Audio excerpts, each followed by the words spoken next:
So today we're going to go through the norepinephrine molecule in the norepinephrine receptor. Remember, um, it's very important to know these receptors because it's important to know where they're located, what type of receptors they are, and basically how they work, how they operate. Okay, so let's see here. So we're going to go over this norepinephrine here. Let's see.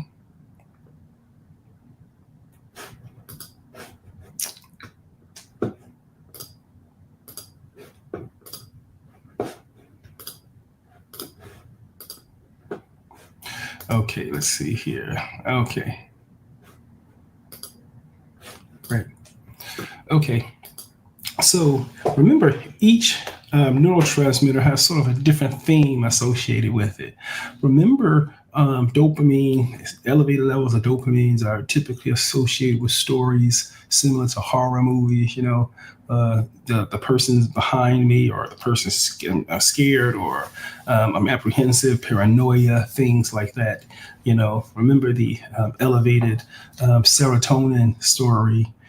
Is one of falling in love, right? And feeling very happy and enthusiastic, and decreased serotonin levels, simply similar to the symptoms of depression, right? So you can see how the neurotransmitter itself has a certain theme that goes along to it. Someone comes in with a depression, thinks primarily of serotonin, even though the other receptors can be involved. Neurotransmitters can be involved. But what about norepinephrine? Elevated levels of norepinephrine are typically associated with symptoms we would call consistent with mania, right? And so this is at the end of the Super Bowl, when they run up to the quarterback and say, "Hey, you just won the Super Bowl. Where are you going?" They say, "I'm going to Disney World." That's norepinephrine, right? And that's like mania, And so we're going to go look at the norepinephrine receptors and the molecules. So elevated levels associated with like elevated manic symptoms and things like that, and lower levels, diminished levels associated with symptoms consistent with depression. So let's see how this works here. So norepinephrine receptors, also known as adrenergic receptors. Remember, the adrenergic nervous system, sympathetic nervous system, are proteins on cell surfaces that bind to the neurotransmitter norepinephrine, triggering a variety of physiological responses like increased alertness, blood vessel constriction, and heart rate changes. There are two types of main family: alpha adrenergic receptors, all right, A1 and A2, and beta adrenergic receptors, beta 1, 2, 3, each with different cellular effects and function in the body for fight or flight responses. So remember, norepinephrine, adrenergic system, flight or flight, sympathetic nervous system, right? So let's look at the norepinephrine receptor. Okay. Binding, norepinephrine is released into the synaptic cleft, that is the space between the cells, right? It then binds to a specific adrenergic receptor on the surface of the cell. Okay. It has a G protein coupled receptors. So there it is. Norepinephrine receptors are G proteins, remember? The G proteins are connected to that signal transduction cascade. And that's how you order a specific product from the cell body, and the cell body produces something. And remember, it takes time for that factory to receive that message, process the request, and send out a product. And so norepinephrine is G protein receptors, as opposed to ion or ligand gated receptors. Here, the effect, this signaling cascade ultimately alters the cell's activity, leading to either an excitatory or inhibitory response, depending on the response type of the receptors. So remember the alpha and then the beta. So we're going to see those. I'm sure we're going to see those types later. Okay, so depending on the receptors, alpha receptors, beta receptors. Okay, types of alpha receptors. Okay. Alpha receptors typically have excitatory effects. Okay. All right. Alpha 2 receptors can have an inhibitory effect. Okay, inhibitory. Okay, let me see about the beta. They're found in the heart and kidneys, increase. Okay. The betas involved in processing bronchodilations. Okay, so beta 1s, heart and kidneys, beta 2s, bronchodilation.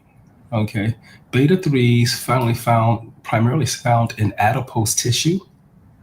Okay.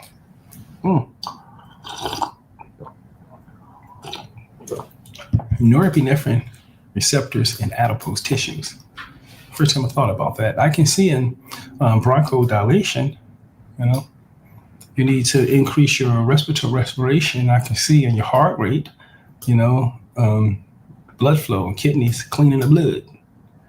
Okay, so alpha 1s typically have excitatory effects causing smooth muscles and the blood vessels to contract. Yep, there's alpha 1 receptors. Yep. Remember, alpha 1, I think it's the same as alpha. Is this the same as alpha 1 adrenergic blocker? It's the same thing as norepinephrine 1 here. Anyway, alpha 2 can have inhibitory effects, but also located presynaptically, meaning they can reduce the amount of norepinephrine release from the neuron itself. So the alpha 2s are located presynaptically. Beta receptors. Okay, they found in the heart and kidney and may increase heart rate and contraction and stimulate the release of renin, which help regulate blood pressure. Oh, okay. So norepinephrine increases renin through the beta receptors. Oh, wow. Okay. Remember beta blockers, right? Slow it down. Beta blockers block the beta, decrease the. Now this is where psych is meeting cardiology right here. The beta blockers block it, decreasing renin angiotensin system right there. The renin. Okay, beta 2 involved in processes like bronchodilation in the lungs and relaxation of smooth muscles. Okay, beta 3 located in adipose tissue and involved in a process related to metabolism. I guess if you need more energy, yeah, that makes sense. Yeah, the receptors are located everywhere we need to get up and go, right? On your heart, your blood vessels, your lungs, the energy source. Okay, great. Fight or flight response. Norepinephrine receptors are central to the body's response to stress, preparing the body for intense physical activity. In the brain, the role plays in alertness, arousal, and attention. Right? Diseases malfunction in the noradrenergic system, and thus its receptors have been linked to conditions such as depression, anxiety, and ADHD.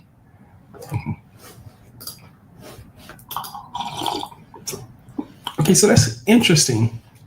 Now, so we went through G proteins and things like that, so I don't think I needed to go through those. And let me look at the what networks. Let me see what networks are primarily regulated by norepinephrine. Let me see that. Let's see here.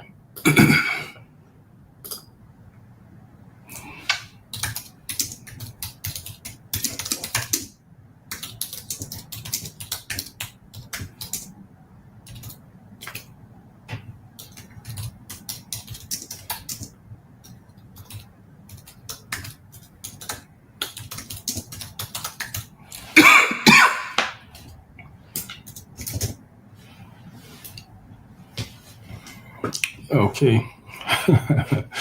Look, norepinephrine producing neurons, mainly from here and other brainstem nuclei innervated nearly all regions of the brain cell and spinal cord, all of them.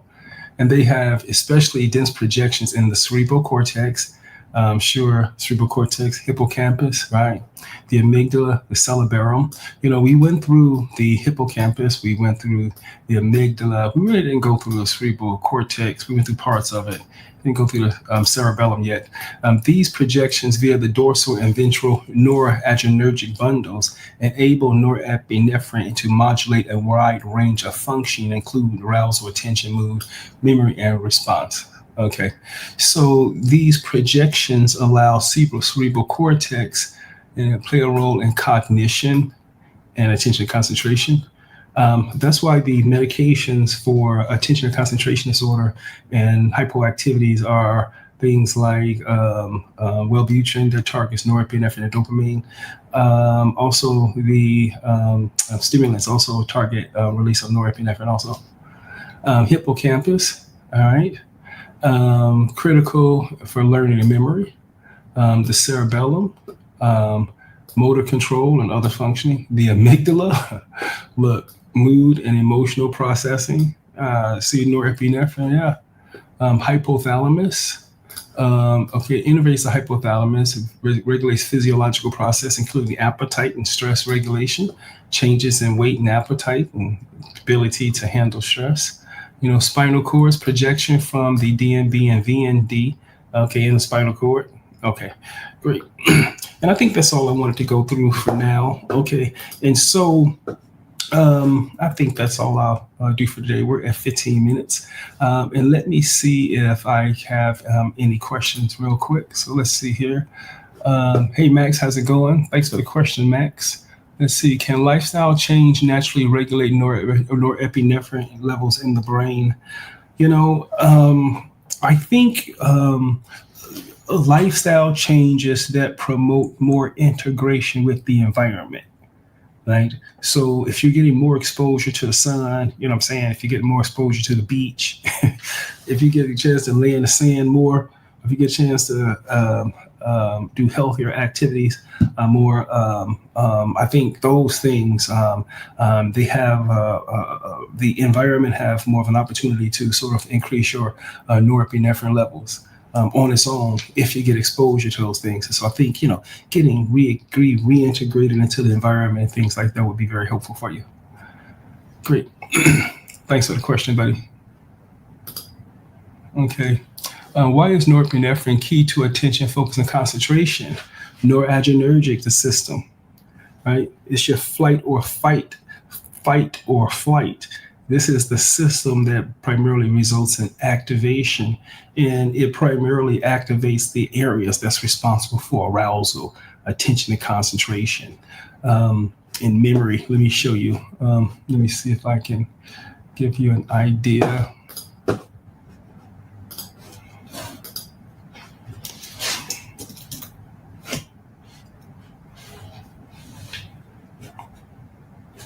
Okay, let me see this. Okay. So here is the mesocortical pathway right here. All right. Here's the mesolimbic pathway. This mesolimbic pathway is the pathway that's primarily targeted for drugs of abuse or reward. And so hyperactivity or increased activity in this mesolimbic pathway typically results in increased awareness, increased alertness, improve attention and concentration and things like that, right? And that process of here is also it's mediated with by dopamine, glutamate, but also norepinephrine on this network too. Same thing here with this pathway here, this huge pathway. This area over here is where the hippocampus is. This is where we get the memory improvements and things like that with increased norepinephrine activity. And over in this region here, this is more where the prefrontal cortex is. This is where we sort of process things for abstract reasoning, right? Damage to the fibers in this area typically produces deficits in executive functioning skills, reasoning skills. And so the person may tend to be more concrete.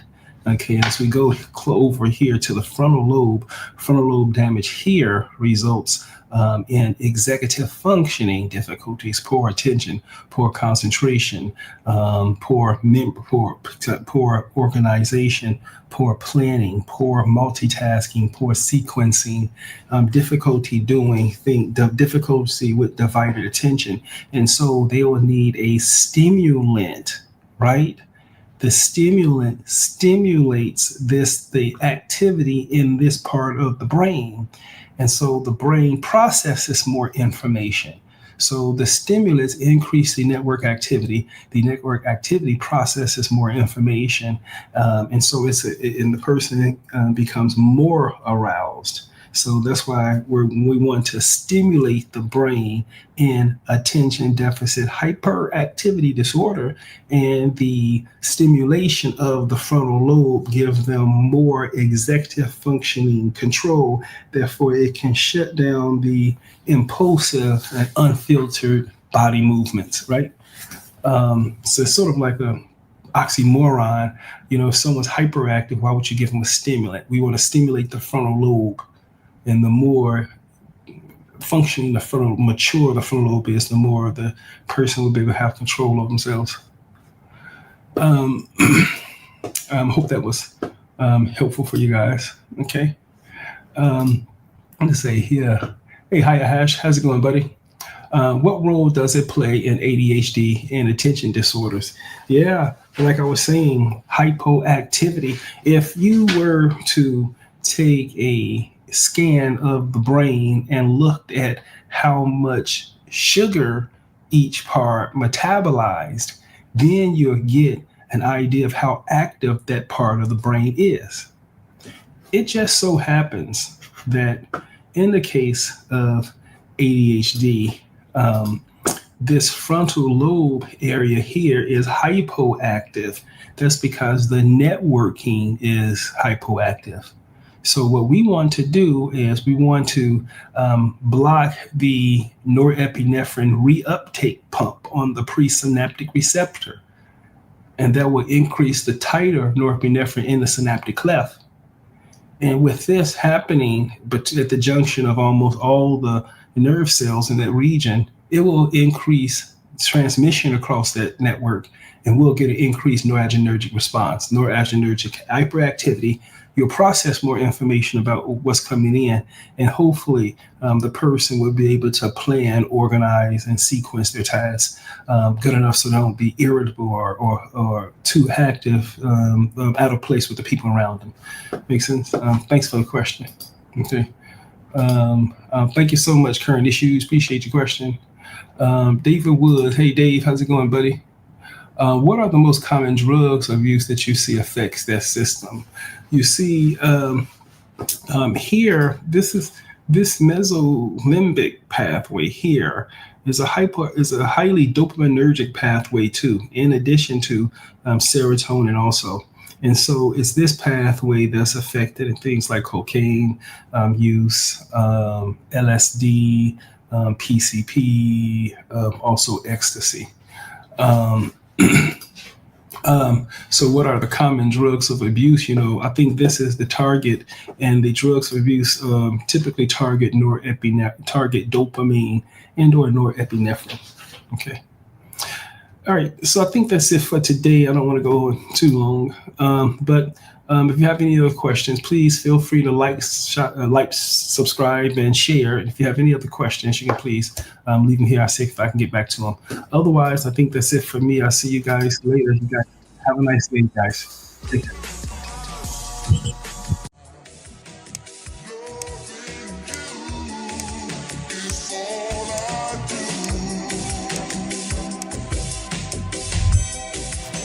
Today, we have a very interesting discussion.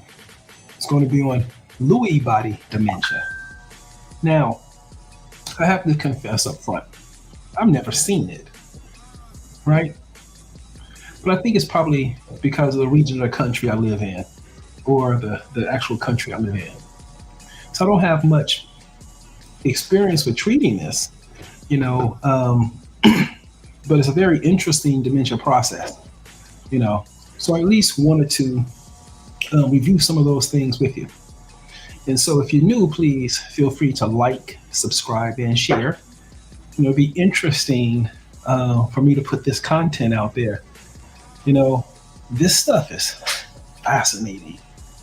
I mean, it's amazing to understand. It's a privilege to be able to study this stuff. In a way, I sort of see myself as doing God's work, right? And when you look at the networks, you look at the receptors, and you get to say, well, why is this there? And why is this there? It become an amazing experience. So hopefully I can translate that excitement over to you. And hopefully help you learn more about these diseases, these disease processes. Okay? So let's go ahead and get it in. So now remember, I reviewed several other dementias. We went through Alzheimer's dementia. Remember Muhammad Ali, the trauma damaging the hippocampus. And normal aging causes loss of acetylcholine cells in the hippocampus. And that selective loss right there results in Alzheimer's dementia. And remember, we looked at Huntington's, chorea, and we looked at it was problems with that direct pathway in the basal ganglia. And the basal ganglia don't have the brakes, and so you get the chorea form jerking movement and things like that seen in like Huntington's chorea. And remember, that's the autosomal dominant with the genetic transmission that CGC repeats. Something was wrong with that. We looked at Parkinson's dementia. Yeah. With the damage to the basal ganglia, particularly substantia nigra, and they're presented more with the movement problems and the movement issues and things like that. And I think we need to go over like vascular dementias, what happens with strokes and things like that. And I believe yesterday I did another dementia. Which one was that?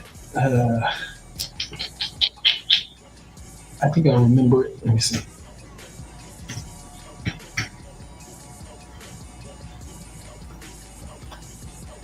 What was the dementia I did yesterday? Can't remember.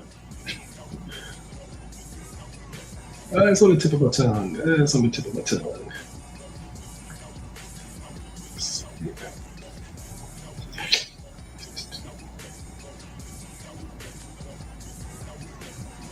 Oh, I did frontotemporal lobe dementia. So remember, with frontotemporal lobe dementia, you have the frontal, that's the frontal lobe portion, the executive functioning portion. That's the one that's damaged, and so they become disorganized, inability to complete tasks, difficulty multitasking, lose all the executive functioning features. And also in that frontal lobe, you have elements of your personality, right? You have all those things there. And so with that frontal lobe damage, you get personality issues, perceptual, interpersonal issues. And so that's the frontal part of frontotemporal lobe. Then the temporal lobe over there, remember bronchial errors, speech and things like that, temperament, to connect it to the amygdala, temporal seizures, agitation and things like that. So the temporal lobe dementia presents with a lot of disruptive behavior, right? So the patient was fighting here and striking there and doing this and arguing, fighting and yelling and all things like that, in addition to the dementia. So with the different dementias, and of course a vascular dementia is like if you had a stroke, and then the stroke caused the cognitive problems as well as the movement problems, that would be more of a vascular dementia.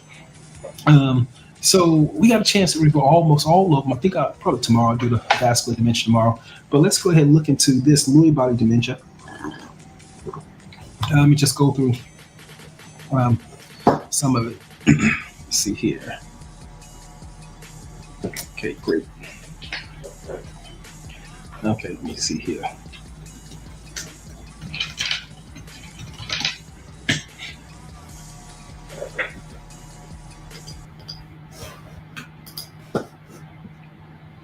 Hey, iHash, how's it going, buddy? Okay, Lewy body dementia. Lewy body dementia is a progressive brain disorder characterized by the accumulation of abnormal protein deposits called Lewy bodies in the brain. Remember the protein deposits right there? These deposits interfere with brain function, leading to cognitive, motor, and behavioral symptoms. Of course, where they're located, right? I would say cognitive, more towards this frontal lobe area, things like that. The cognitive could be perceptual disturbances, which mean more towards the prefrontal cortex. Motor inside the basal ganglia, and things like that. Behavioral health, behavior symptoms, impulse control issues, perceptual issues. And so you can see where these Lewy bodies build up, the pattern in which they build up will interfere with that lobe's functioning, and then you'll have the onset of the symptoms. That's the basic pathology there. Symptoms: cognitive, memory, difficulty with attention, problem solving, executive functioning. Cognitive is in that frontal lobe right there, right? Movement disorders affecting the basal ganglia, right? Slow movements, tremor, stiffness, and balance, right? Sleep disturbances, REM sleep, daytime drowsiness. Okay. Look, yeah, same thing. Hallucinations and delusions in the prefrontal cortex, huh? Right? Mood changes. I'm sure this is if it's interfering with any of those serotonin or norepinephrine receptors or those networks, I'm sure you're going to have some depression and anxiety. Here, autonomic dysfunction presents with digestion, bladder, and other problems. So, can you see here the pattern of the deposit of the Lewy bodies? Will show you will determine how the patient is going to present. And can you imagine trying to figure this out? And I'm not sure if the deposits are certain locations. Well, with Parkinson's, it's in the basal ganglia, right? With Alzheimer's, it's in the hippocampus, right? But with this, I guess it can build up anywhere. And so the pattern of symptoms, it'll be interesting to. So I've never seen one of these. So if you're a physician out there, if you've experienced some of that, please come on the show, help me. Early signs: subtle changes in memory or thinking.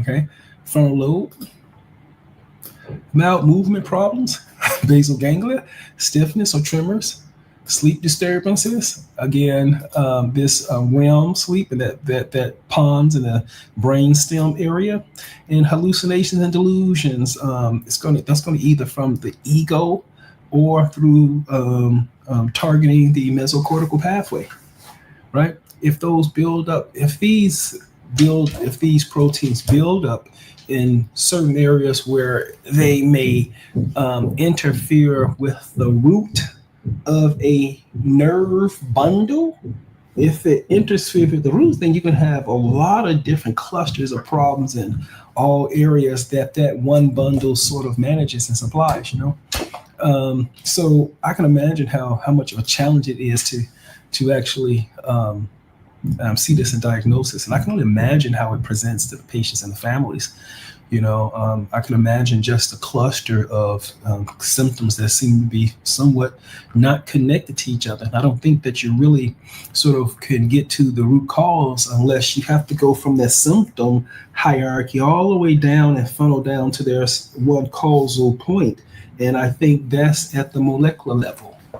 And I think at the molecular level, simply understanding their networks and how they present, what they're responsible for, and how they present when they malfunction or they function too much. I think this is the way you sort of lead to the diagnosis. So we can look at these and trace them back to the pathways. And so that's why I've spent a lot of time early on sort of explaining the pathways and things like that. So you don't have to memorize 100 symptoms. You just, is this pathway hyperactive or underactive? Okay, so diagnosis involves a thorough medical history, I'm sure, physical exam, cognitive assessment, right? Because you're going to have to look at that frontal lobe and see how well they can pay attention, how well they can concentrate, how well they can focus, with a lot of the attention, a concentration, all those things, multitasking, sequencing, completing tasks, and things like that. So you're going to have to look at test them and see how well they perform. If they perform below average or significantly below average, then definitely that lobe is impacted. So we can do a neuropsych testing that's test the functionality of the lobe. So let's say we want to test the cognitive assessment. Of course, the frontal lobe, right? So how much can you pay attention? How much can you concentrate? Can you multitask? Do you have divided attention, or you're unable to focus on what's in all of those things? Now, if you form within a normal level, then maybe it doesn't affect that level. But if you perform below that level, then that's probably an area that's impacted. And then, so the cognitive testing, just look at the other areas besides the frontal lobe. Just test the prefrontal cortex. That's to see the working memory and abstract reasoning, to see if they have access to abstract reasoning. If they perform well, then it may not be impacting that area. If they perform under the standard area, then it may be impacting that way, right? You can look at the hippocampus, do the motor examinations for the basal ganglia, check to see if there's any muscle stiffness or muscle tightening and things like that. So just by if you understand the network, just by the cognitive assessment, looking at them, you can sort of get a good idea of map the damage out and see where it's at, right? So here, it's like a visual. I can't wait. I work with some really good people, and many of the developers that I work with are fascinating. And I can't wait to sort of apply this to 3D modeling, because if you perform low within the hippocampus, maybe I showed hippocampus volume being very low. So when you do your neuropsych testing, then hopefully the patients can sort of see the pattern of damage based upon the low functioning of those lobes. And so I think some of the changes coming up in healthcare, and I think some of the things we're going to try to introduce into the market are going to be very innovative. And I think the patients are going to really I think my patients are going to be really proud for the work that we're doing here, Okay, yeah, so cognitive assessments can give you an idea of the damage pattern, right? And if there's been no trauma, if there's been no drugs or anything like that, if there's been nothing that can damage these networks, and the patient has memory and cognitive problems, then I think you can rule out Parkinson's dementia, for example. You can rule out Huntington's chorea. You can rule out Alzheimer's. You can rule out maybe not frontal temporal lobe dementia, but you can look at the spatial patterns of injuries and see, hey, there's nothing else but Lewy body. Nothing else but Lewy body causes these patterns, these irregular patterns of hypoactive brain parts, right? So let's do the cognitive assessment, and you can just examine them and talk to them and get a consensus here. This is okay. Imaging tests such as MRI or PET scan. Now, I'm not sure if it's going to show volume loss or changes. I'm not sure how it'll present there. There's no single definitive test. Yep. Yeah. Okay. Treatment. There's no cure. I can imagine, but the treatment helps manage symptoms, improve quality of life. Medications improve cognitive functioning, right? So you may need, if you do neuropsych testing or any type of cognitive testing and the frontal lobe is hypoactive, you may need to use stimulants to stimulate the frontal lobe to get it to become more active so they can have more access to executive functioning skills. So same thing in the other areas. If there are areas, other parts of the brain that seem to be, if the networks are connected to things like serotonin or norepinephrine, if the pattern of cognitive problems exist in those areas, then you may want to use antidepressants to support those systems to sort of help prop them up and get them to more of a normal range. So you want to increase the transmission of serotonin and norepinephrine in those regions that are depleted. Movement symptoms, sleep aids. Okay, yeah, sleep aids. You want to make sure they get the sleep. Antipsychotics, right? Remember, if it targeted at a mesocortical pathway, you may have to go here. Use cautiously due to the potential of side effects. And, so we, in work we do, we use this all the time. So Yeah. Therapy and support for patients. Right. Okay, it's a serious condition with a significant impact on life expectancy. The average life expectancy after diagnosis is 5 to 7 years. I didn't realize that. I didn't realize that. Okay, let me see here. Let me see if I can take a few questions for now. If you have any questions, let me know. Okay, guys. Here. Hey, Ihash, how's it going, buddy? How is Lewy body dementia diagnosed compared to other dementias? Uh, for me, it'll have to be a rule out. Definitely have to be a rule out. Remember so let's look at the dementias. Remember in Alzheimer's dementia, it just involves the hippocampus, so it should only be memory, and it's a gradual process. But they have preserved executive functioning. They have preserved abstract reasoning skills. They have preserved cognitive skills at least in the early stages, right? Okay, so we can rule that out if the person has cognitive problems. Parkinson's dementia is primarily a movement disorder in the basal ganglia. So in the beginning, they still have their preserved cognitive functioning, preserved executive functioning, perceptual things, but they have problems moving, right? So in the early stage, that's movement, but the cognitive is preserved. However, when it progresses, just like in Alzheimer's, it starts involving the prefrontal cortex. So now you have perceptual disturbances and things like that. And then it can move anteriorly and upwardly. So, and then involving more of the forebrain in those structures. And now you have executive functioning difficulties when that disease process really gets to run its full course. You start to have those, but not in the beginning stages.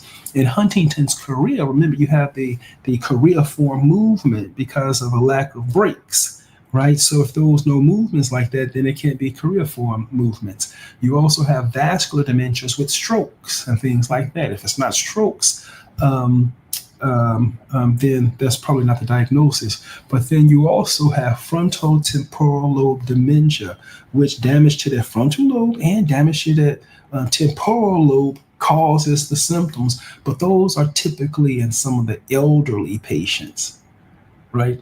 I don't know what age this Lewy body presents with, but I can imagine how it'll be difficult separating frontal temporal lobe dementia because the damage is to the frontal lobe and the temporal lobe. But in Lewy body, the damage can be anywhere. I mean, boom, right? The frontal lobe, the temporal lobe, the parietal lobe, the basal ganglia, the hippocampus, anywhere those Lewy bodies build up, it destroys the cells. And that's not good.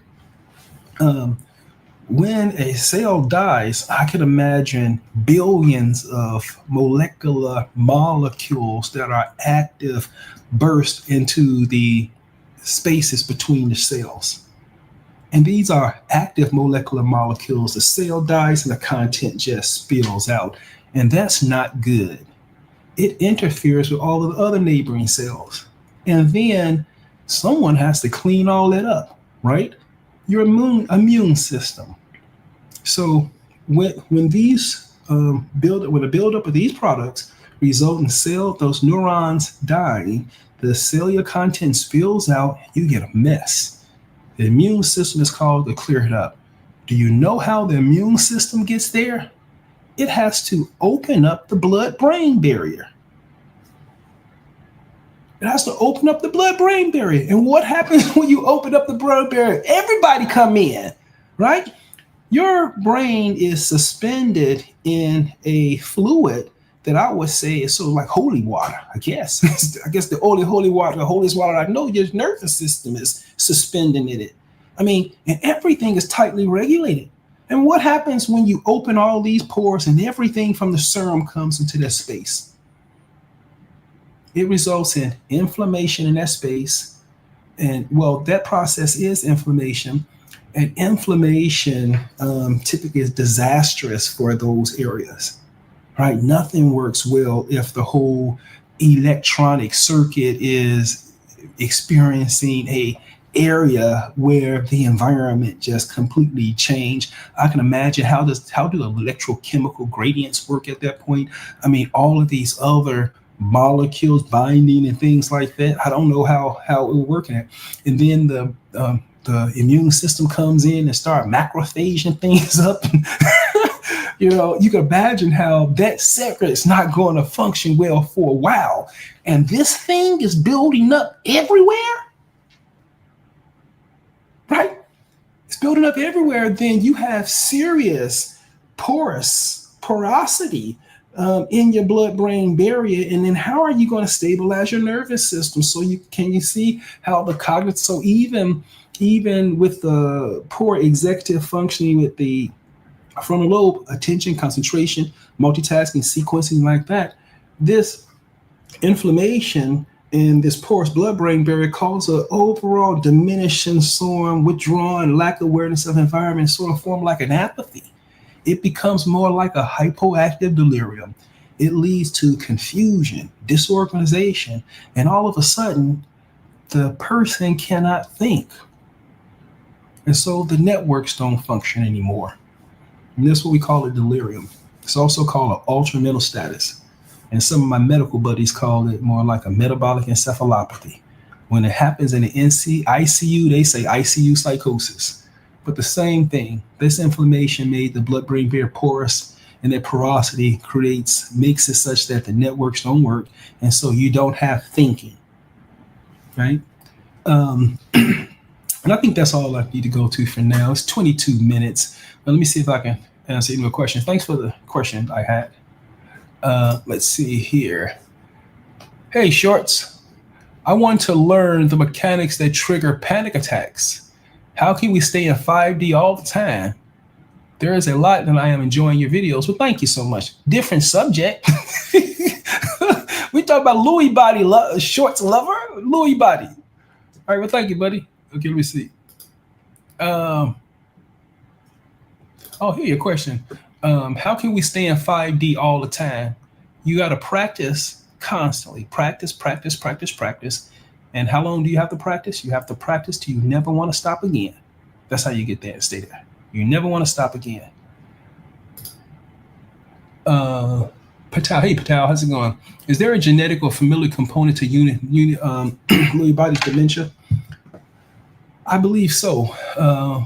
Let me see.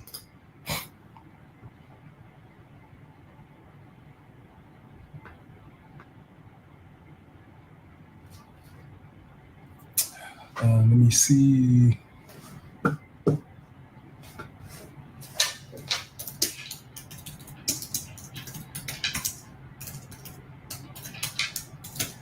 See, is there a genetic component?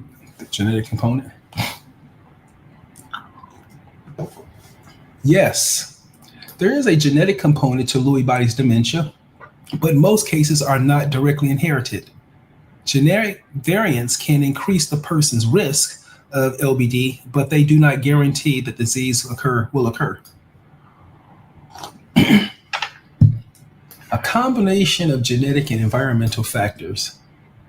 Key factors about the genetic component: sporadic versus familial. I didn't know all this was here with Lewy bodies.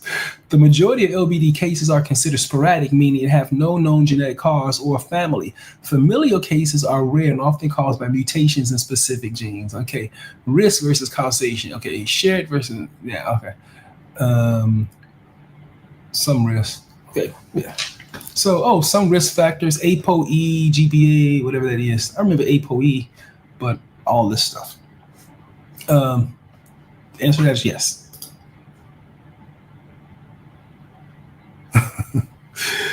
Okay, I think that's it for now, guys. Please feel free to like, subscribe, and share. And tomorrow, I think I'm going to do the vascular dementia. And vascular dementia is a stroke, CVA. And can you imagine all the different locations you can have a stroke and how it can present with a dementia? And let me just tell you this in advance. There are two types. There are ones like on the surface, and then there are ones that the strokes that are deep in the brain. They create two different presentations.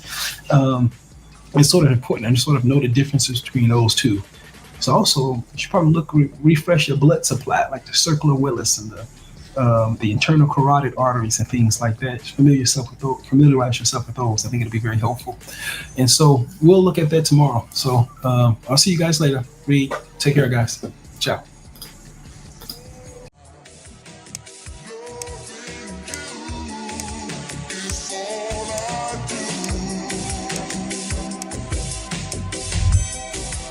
Today, we're going to have a very interesting discussion. It's going to be on vascular dementia. We went through Alzheimer's dementia, Parkinson's dementia, Huntington's dementia, frontotemporal lobe dementia, Lewy body dementia. And now we're going to look at vascular dementia. Vascular dementia is a very complicated type of dementia to fix, to manage. Why? Because it has to do with blood vessel destruction, right? Strokes. So strokes produce vascular dementias. Two types of strokes. The vessel can pop and the blood can ooze out, hemorrhagic, or the boulder inside of the vessel can get occluded. And it's an occlusion. And so there's no more blood distal to the occlusion. And the occlusion is I forgot the name of stroke, not hemorrhagic, but embolic stroke, right? And I think it's important to understand the differences between the two, because you can imagine the treatment would be different. If you have a blood vessel oozing blood, I'm sure that's a different treatment modality than a blood vessel obstructed. But I'm a psychiatrist, and I'll leave that to the other guys to worry about. What we want to know is the impact that stroke is having on the person's ability to function. We're going to look at several things: memory, attention, concentration, executive functioning, abstract reasoning. We'll look at all those things when we try to characterize how severe this type of stroke is. And also, we're going to need to look at those things when we have to come up with a plan on exactly what we're going to do. Now, this is a very, very important area to be there for the patients when they have these types of events, because time is brain cells, right? We need to handle that right away. We need to get the blood supply back. We need to sort of stabilize those areas, right? Now, I'm on Google here. So let me see. Let me start off with the brain vessels. Let me see.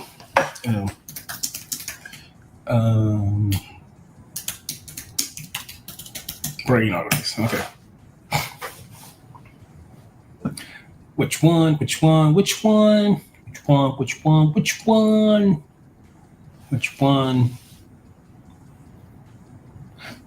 this one. Try this one.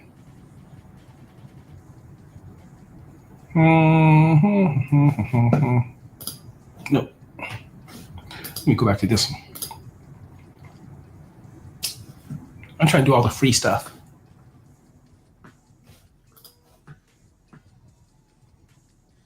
Let me review this again. Great. Remember we looked at the temporal lobe, right? Remember the frontal lobe, temporal lobe here, Broca's area, sort of language, sort of interpretation of things, Remember temporal lobe seizures and epilepsy, rage, is temporal lobe connected very closely to the amygdala. So the amygdala gives it a lot of meaning and things like that. And so this is where the fits of rage can come in. This frontal lobe, and we wanted to that prefrontal cortex, this area around here, this seat of abstract reasoning, right? It doesn't really show the prefrontal cortex here. And it's hard to really show a line demarcating the prefrontal cortex because it's only the area. If you probe the prefrontal cortex, it does not result in any type of muscular movement, right? And then we have the frontal lobe here, which is the seat of our executive functioning. So look at all the different points of um, area, all the different points where something can go wrong. If you get something like an occlusion here or something like that in this main truck, it'll cut off the supply to the entire all the tributaries downstream.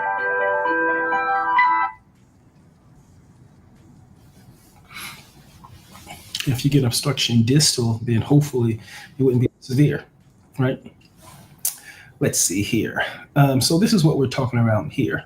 So a vascular dementia is when one of these vessels become occluded or pop, and it results in destruction and damage to the tissue around it. Now, this destruction results in inflammation. And remember, inflammation is the enemy. Well, inflammation is not the enemy. Inflammation is the process that sort of try to restore balance here. But what's happened is in order for the inflammation to sort of restore balance, it has to make the blood-brain barrier porous. So you go from a semi-permeable membrane to a membrane with huge gaps in it. And what happens? All the content gets into the CFS and it interferes with the functioning of all the networking around it, right? So vascular dementias are very serious, and you have to take them very seriously and do a very thorough evaluation because it can involve a lot of different domains. Remember, up here, the executive functioning domain, so they can have exists in a state called executive dysfunction, meaning no purposeful behavior, right? No attention, concentration, difficulty organizing, sequencing, things like that. So you'll see the cognitive decline, a diminution SORM, lack of awareness of environment. You start to see all these things, right? If it involves more of the prefrontal cortex, then they lose access to abstract reasoning, right? They become very concrete. Abstract reasoning means it's hard for them to put the little pieces together and see what it makes, right? Assemble all the pieces to a toy car comes in the box, right? So if you're concrete, you'll just see pieces of a car. You probably wouldn't know that you can assemble all the pieces together and you will have one car. 30 pieces make one car. Look at those pieces. Oh, that's one car. That's abstract reasoning. That's because of the processing that happens in the prefrontal cortex. Now, when strokes affect that area of the brain, the prefrontal cortex, of course, it's also the seat of working memory, right? So you get abstract reasoning, but working memory is your capacity to hold all of those items into your memory until you're able to do some type of computation. But you have to hold all the things in your memory before you sort of rearrange and try and see what this is, rearrange the blocks and the objects to sort of see what this is, right? But if your prefrontal cortex is damaged because of the stroke, then the person will be concrete and lack abstract reasoning. Here's the question I use to sort of test for that. What does it mean when I say people who live in glass houses should not throw stones? What does that mean? People who live in glass houses should not throw stones. Why? The stone would break the glass. That's concrete. Why? Because the stone would break the glass, Dr. Reed. That's why people who live in glass houses should not throw stones. So you see the deficit of abstract reasoning, you think, wow, man, I think this stroke is affecting the prefrontal cortex. If they couldn't pay attention or concentrate or anything like that, then you would think about more of the frontal lobe here. Exactly, if they're making impulsive decisions, decisions that behavior that's unusual or not typical, and also here in this frontal lobe, you also have the seat of more of your personality. Right? How do you handle your interpersonal relationships and things like that? So patients with hemorrhagic and embolic strokes can have significant personality changes. Remember frontal temporal lobe dementia? Remember the temporal area, the rage and the behavior disturbances, and the frontal lobe, the cognitive, attention, concentration services. Anything damage that lobe, it's not going to perform the function it was designed for, it was created for, it developed for, or evolved from. Um,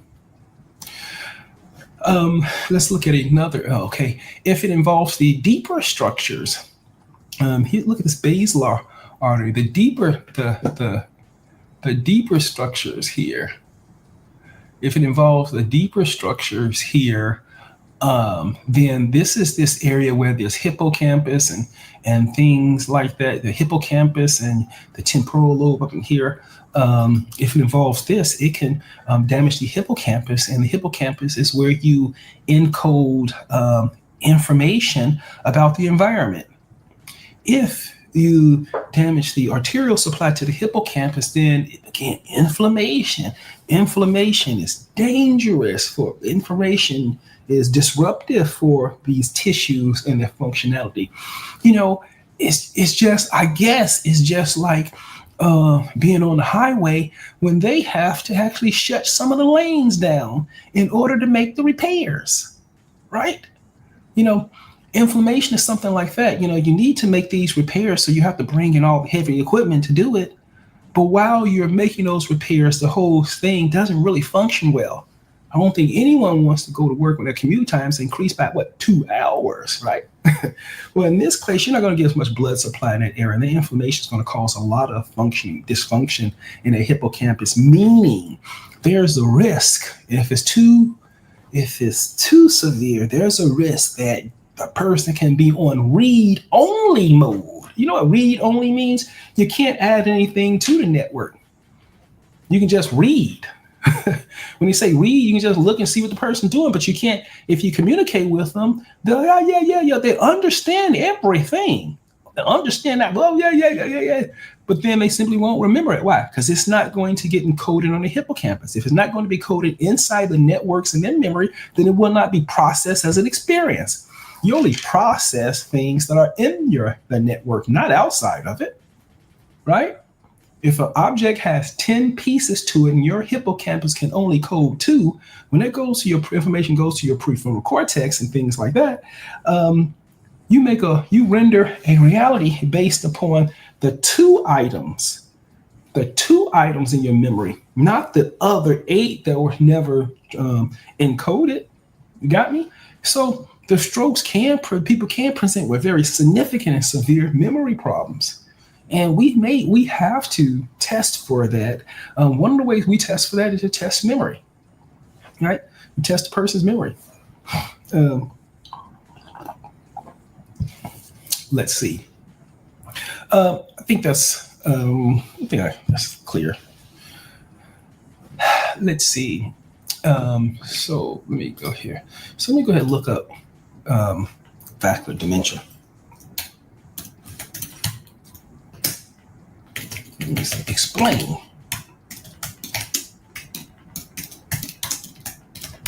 Explain vascular dementia.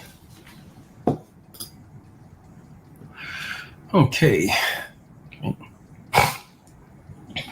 Remember we went through like the different receptors and the different networks.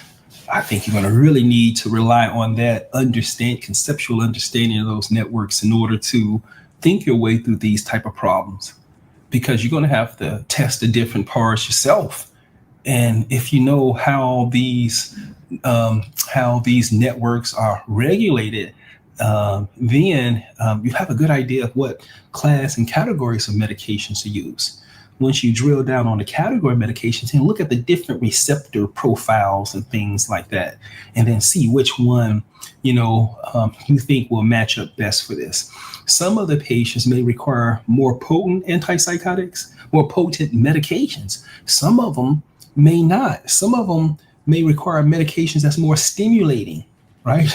So you have to in order to sort of provide just very good and detailed care for these patients, you have to tailor your treatment plan to exactly what's fitting their scenario and their situation, And it's an intellectual exercise to do, but it's very rewarding when you get it right, because you can see a change right away, right? The networks may become destabilized and may malfunction because of the stroke. And if it's a hemorrhagic stroke, then you have blood in a CNS. Blood in the CNS? What? The cerebrospinal fluid is the I think it's holy water, right? Cerebrospinal fluid got to be the holy water because the nervous system is suspended in it, right? The vessel pops and all the blood starts gushing out, and that's toxic. That's too much for this system. So you can see how the blood itself causes other problems. And how are you going to get all that stuff out? And where is it all going to go? Right? I mean, I think the body's going to have a difficult time, a challenging time trying to clean all that up in order to get things functioning well. And then how are you going to get the inflammation? I mean, what happens with the inflammation? You know, vascular dementia sets up a situation where the tissue damage, the hemorrhagic strokes, and even the embolic strokes causes chronic inflammation. And chronic inflammation creates the same challenges that we spoke about before, right? Chronically with a diminishing storm, chronically with a lack of awareness environment, inattentive, difficulty focusing, unable to, very easily distracted, and things like that, can't really think much, and then you may see things like apathy sit in, decreased interest, decreased motivation, right? And so those are some of the changes that could result from the chronic inflammation secondary to a stroke. So we'll explain vascular dementia. Let's do this. Vascular dementia. Okay. A cognitive decline caused by damage to the blood vessels in the brain. That's it. In a lecture, y'all. Blood is reduced or interrupted. Brain cell death and cognitive impairment, more than just cognitive impairment, right? The impairment in mood, impairment in perception, right? Impairment in movement, like move your body, movement, things like that. Left-sided weakness, right-sided weakness, paralysis. So it leads to all sorts of things. Cognitive changes are just one we talked about. Stroke, small vessel disease. I only mentioned one. Stroke, blockage, or rupture. Right. Look, small vessel disease.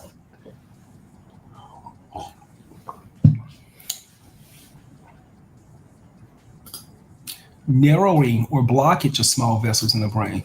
Atherosclerotic plaques.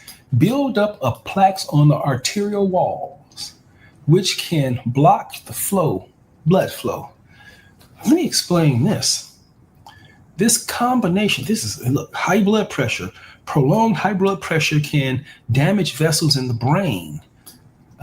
Patients with diabetes, atherosclerotic plaques, prolonged, very poorly controlled high blood pressure, and or some type of substance abuse like cocaine, which causes vasoconstriction. And the moment the vasoconstriction can occur up to hour, 10, 12, 15 hours. And that's going to significantly reduce the blood supply to those regions of the brain. You get like hypoxic brain injuries from the decrease in the oxygenation of those tissues. They become significantly injured. When those tissues become injured, what happens to the networks?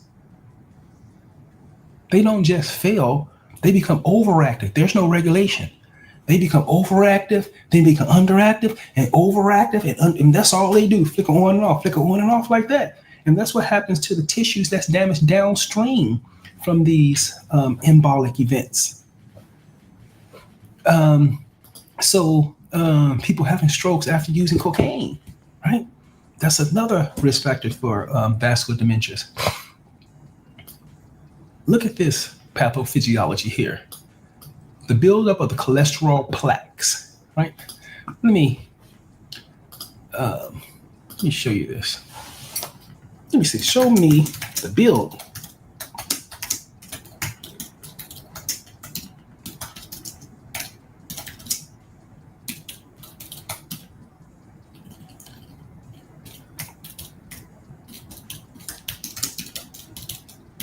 Y'all figure I can't type.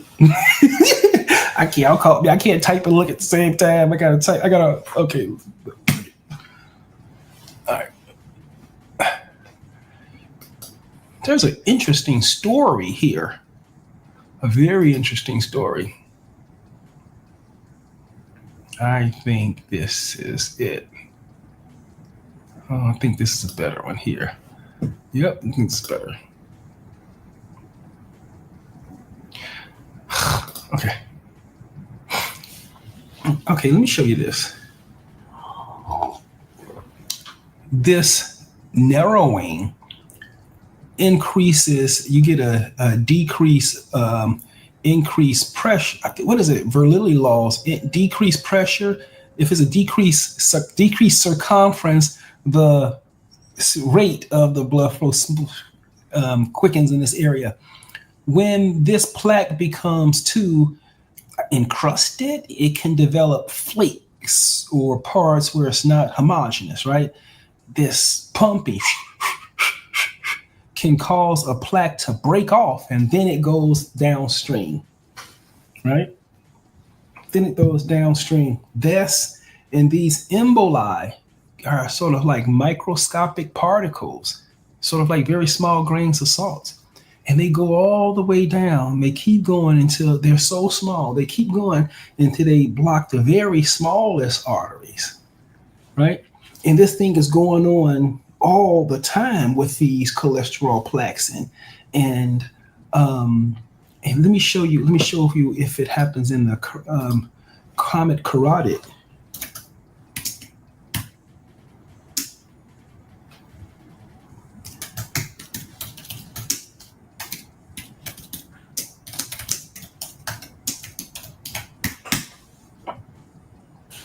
Let me see if I can get some images of it in the comet carotid so you can see how serious this is. And sometimes we have to get a Doppler, right, to look to see how much is occluded or not. Here's the comet carotid right here, right?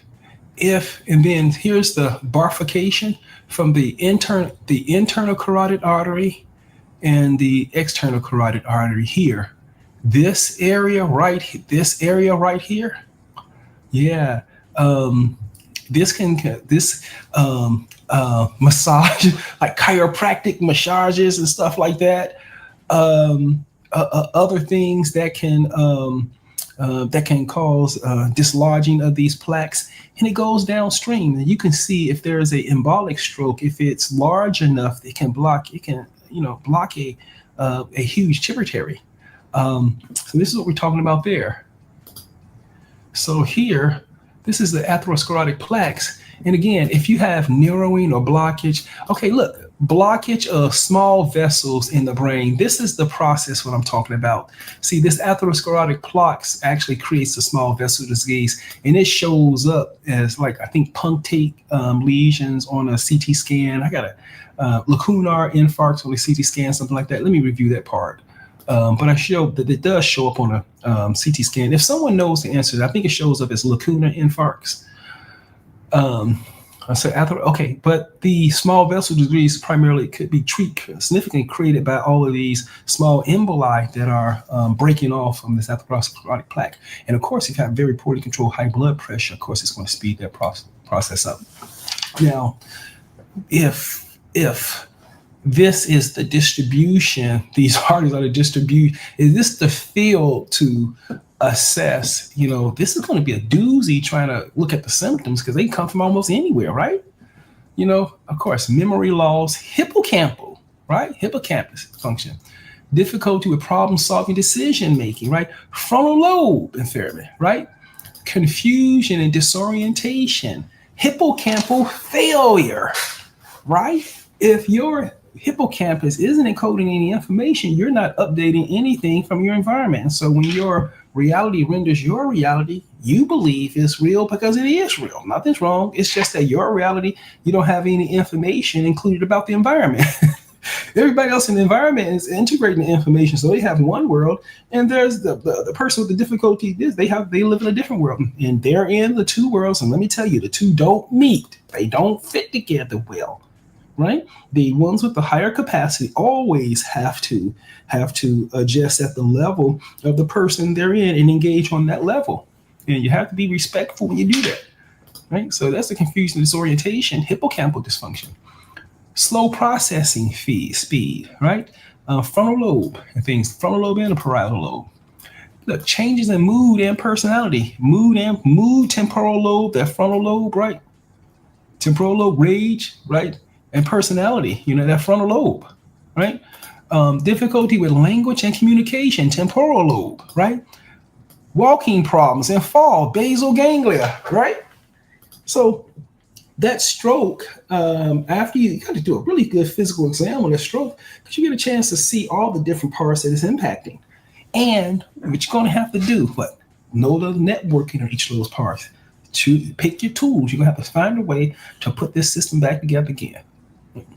Next is treatment, managing the underlying risk factor, lowering blood pressure, quit smoking, medications to improve blood flow, cognitive rehab therapy, supportive daily living. And so the treatments seem to make sense, don't they? Okay. The prognosis for vascular dementia depends on the severity of the damage and the underlying risk factors where the stroke took place, right? I'm reading this, even though my pen is over here, my red. I think I should go over this way. At least I'm looking this way. Okay. At least I'm looking towards the document. All right. Additional, this is the second most common type of dementia after Alzheimer's. Right. The second most type after Alzheimer's. It affects people of all ages, more common in adults. No cure, right? Treatment can manage the effects.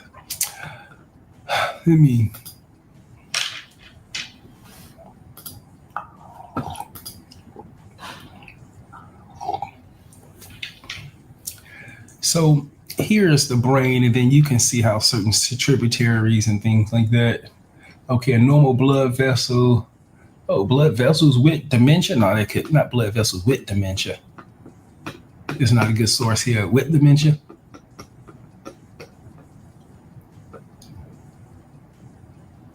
Okay, I don't think I need anything else. Let me see. And of course, the medication, I don't think I need to go on the medications because they're going to be dependent on what you look at. Okay. And what you want to, okay. So I think that's it. I don't think I need to cover anything else for vascular dementia. Okay. So let me see if I can ask get a few questions in. Okay, guys. And then we're at 27 minutes. So I don't want it to go on too long here. Hey, Moeen, how's it going, buddy? Thanks for the questions. What makes vascular dementia different from Alzheimer's dementia? Remember, Alzheimer's damage to the hippocampus. It's the acetylcholine network. Remember, inside those cells in the hippocampus, they have the buildup of intracellular inclusion bodies called those tau proteins. And this is the waste, the intracellular waste. It builds up to the point where it can dislocate the whole cell body, this huge mound of waste. Destroys the brain cell. The brain cell dies, right? So it's a gradual buildup of debris inside the brain cell, so resulting in brain cell death. And it's a gradual transition. So it only affects the memory, right? Whereas vascular dementia, the strokes everywhere potentially, right? Okay, next, TJM. Hey, TJM, how's it going? Okay, what role do strokes and mini strokes play in vascular dementia? The strokes would be the huge ones that block arteries, but those mini strokes are the small microscopic cholesterol plaques that goes down, and it goes down and includes the very small blood vessels. And so the pathology at that point is at the end of the vascular tree at the smallest level, whereas the other embolic events may exclude whole trunks, things like that. So the location of the location where the pathology presents itself is different. Okay, I think that's all I need to do for today. It's been a pleasure, and I hope this has been very helpful for you guys. If this is interesting to you, please like, subscribe, and share. And I'm going to continue to add do these presentations. So it's a pleasure. Next, I want you to look through the video on the mesocortical pathway.